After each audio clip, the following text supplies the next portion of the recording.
Nebaga nnyo Katonda, nebaga nnyo Dr. Studio Lupaleria, the chairman eyampa basiriko n'essomero. Mwebaza nnyo kubanga essomero lino nfunyemu bingi kuva mu 2019 mwanda bange nzija era kati mundabye nga mugenda. Kati omuntu nga nze akwasaganya ebintu bingi,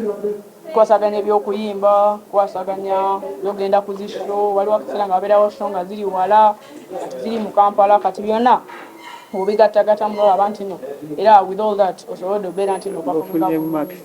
webaza nnyo baticha bo kubanga ekintu ekyo kibeera nga si kyekintu ekyangu nnyo naye nga ndibaza nnyo Mukama okubeera nti no marks zange zibadde balanced sinti na subject nakolamu obulungi nga ne sasikola bulungi marks zange zibadde balanced era ndibaza Mukama kati era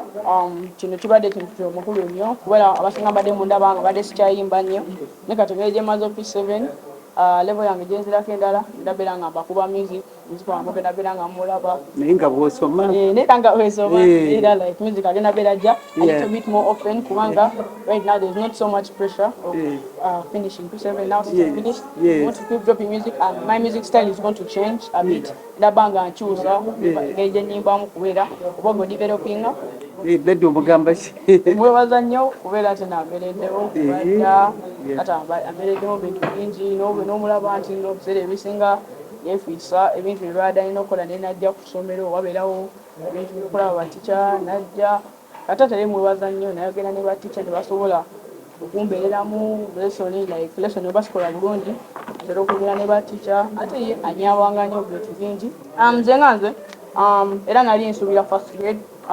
nali siyinza kugamba nti nsuubira kino kuba bino tebibaamu kusuubira era lwamala pepa nali nkimanyi ngenda beeraawo around there naye nga naye nkimanyi mu mutima nti first grade yo nagifunye dda kikisinga amakulu ekyo maama wange nakiwala kirungi yatuwadde essomero naye nga tubadde tetunnatandika waliwo ebintu byabadde balina okclearinga ng'ate ayogerako ne ba staff members b'essomero eryo naye nga tumwebaza nnyo okubeera nti nayampa naye nga saawa yonna ajjaba tumaliriza andikosomero nasinza kukola bulungi subject bbiri science ne English naye nga subject yasinza okuntawanyamu yabadde mathematics byabadde a bit confusing